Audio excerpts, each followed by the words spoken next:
I'm Danny Burns. I'm from the Institute of Development Studies, and I'd like to welcome you all back to this final session of the first module of our work, which brings together thinking around the relationship between philanthropies and international development. So what I'd like to do now is to invite some of our colleagues who've been working in 3 streams this morning to share with us the conclusions that they've come to from their groups. So firstly, I'd like to hear from Irene and from Barry, if you'd like to come up. So I'm going to talk about building people's institutions, movements, and asset building. We were looking at when we work with self-mobilizing communities, then how do we balance how far we come through to communities? Because sometimes then self-mobilizing communities have an agenda that they're pushing, and sometimes then how do we protect them from organizations or agencies that want to support them and drive their agendas within those movements?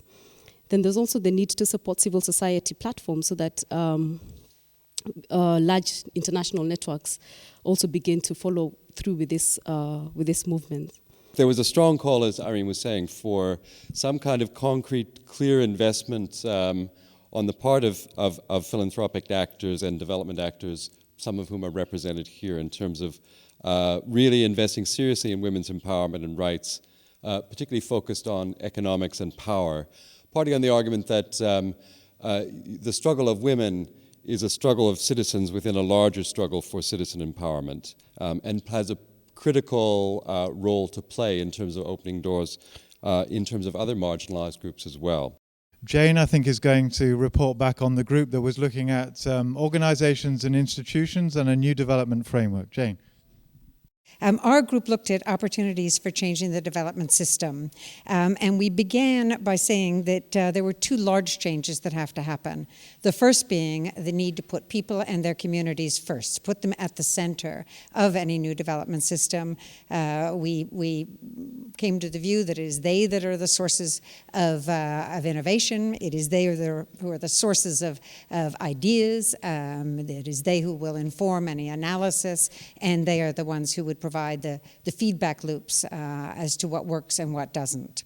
The second big change that we felt needed to happen was that we would have to sort of see ourselves not as top-down imposers of frameworks or action plans, but instead as catalysts of action that would be collaborative and complementary among various actors, including not only our current notion of what constitutes the development space, but also new actors as well. Okay, and so to the last group, which focused on innovation. Deirdre.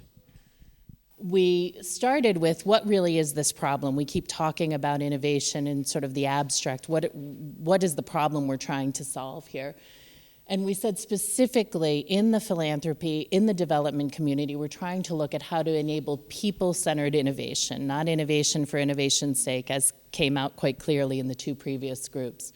So we said, what are the specific actions we're going to do? Well, we don't need to reinvent the wheel. Lots and lots of folks have their various innovation value chains developed. So how do we take advantage of what's already been developed, take a bunch of those models, look at where the gaps are, look at where the comparative advantages are, and then develop something that is specific to philanthropy and development around innovation.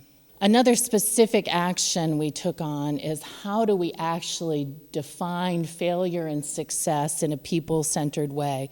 So the traditional notions of failure and success in development, in philanthropy, if you're looking at an innovation, those may not be the right measures. If we're going to be innovative, we're going to fail, right?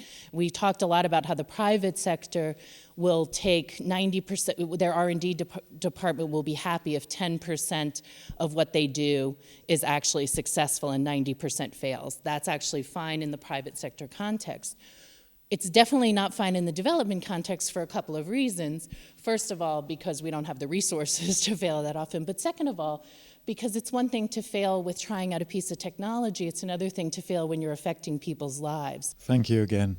I mean, I think one of the things that struck me very strongly about these groups is actually how much consensus there has been in the groups about where we go and what are the important issues, and a very strong focus on really getting down to work with people, and some really interesting messages about how roles are up in the air, the role of the philanthropist, the role of the private sector, the role of bilaterals and so on, and we need to think all that afresh.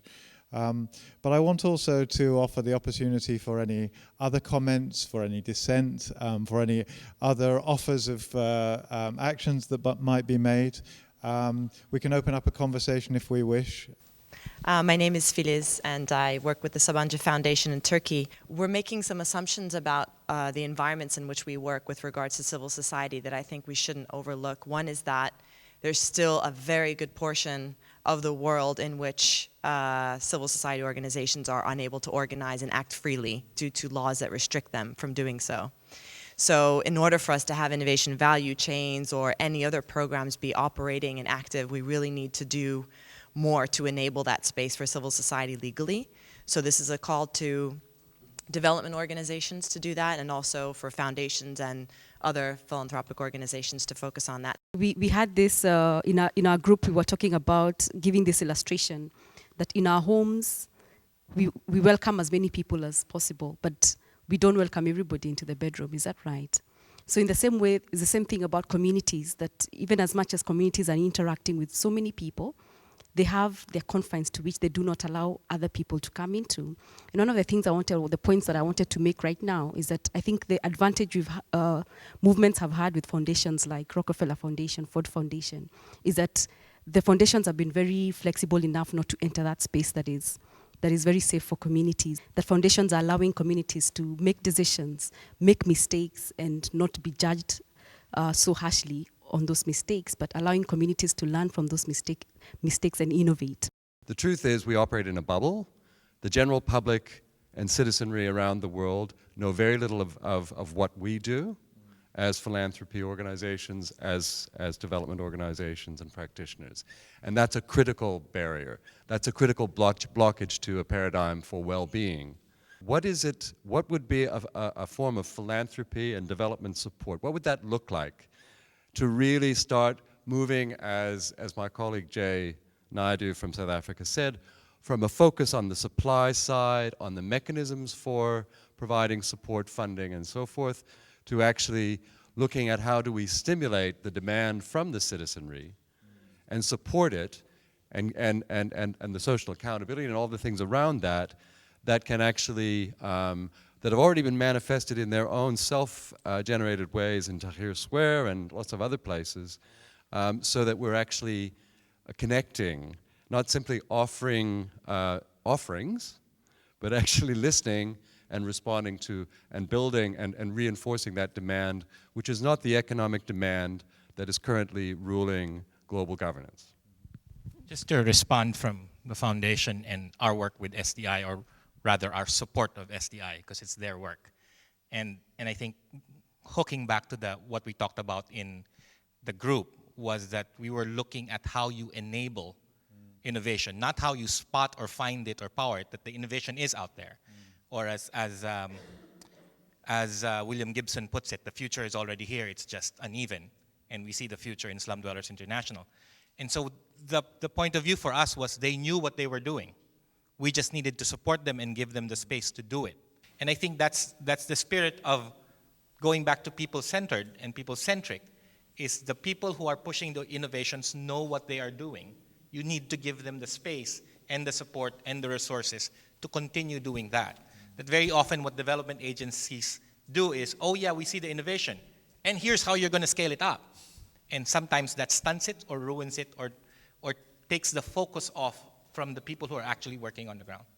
I think actually even a more important point is the question of trust, which to me, if I had to walk away and say, you only have one word or something, that's what's the barrier or the opportunity, it would be around that word. I'm not sure it's the exact word, but the barrier that we still don't trust each other maybe because we don't understand each other's roles very well, and this is, to Jane's and earlier points that we got to understand this complementary nature, but it's not almost even a functional issue or an accountability issue. It's about we just simply don't trust it. I would argue that there is tremendous distrust on the part of those doing funding of intuition and passion, which James has told us are two key sources of innovation. Important point. Just a quick, Penelope Lewis from the World Bank. Just to underline, agree absolutely with what you say about the need to start trusting each other. And I think, as I've said a few times during these couple of days, I think part of that is knowledge and understanding. Distrust is usually has something about not understanding who you're sitting across the table from. I just wanted to echo, I think there's the powerful role of stories and of deeper relationships. And I think one observation about the way that the development and philanthropy space tends to work is it's driven by a set of values and some universal objectives, but all of the interactions between the actors tend to be anchored in the mechanics of transactions. Mm-hmm. It's here is the grant document, and here is this and that. And very little time is actually spent grounding the connection in a conversation about deep and shared values, shared objectives, and exactly those stories that are the software by which you communicate that. And I think even if you talk about broader partnerships, I think we've talked about how there's lack of trust across partnering organizations. Often it's because everyone in the room is really passionate about what they're doing, but they're instead spending a lot of time talking through a whole checklist of transactional dynamics first, whereas that actually should come second, after really focusing on what the overall shared objective is and what the deeper shared values are. Okay, folks, it falls to me to thank you all for your participation in this event and in this initiative. On behalf of the Institute of Development Studies, on behalf of Resource Alliance, and on behalf of the Rockefeller Foundation, who've been working in partnership to get this initiative on the way, this first module has, in my view, been a tremendous success in the terms that we set for ourselves. I think you're going to hand over a very rich agenda for those that follow, and I really want to emphasize that it's very important that it's not just about here at Bellagio, but it's important about what we do when we go away. The challenge is, I would say, how do we make ourselves relevant again to people's development and people's efforts in order to improve their lives and deal with the major challenges that they face. So I want to thank you all and really just say that the quality of the discussion, the integrity of discussion has been really important, and I think it's been wonderful. I hope you take something away from it, but thank you.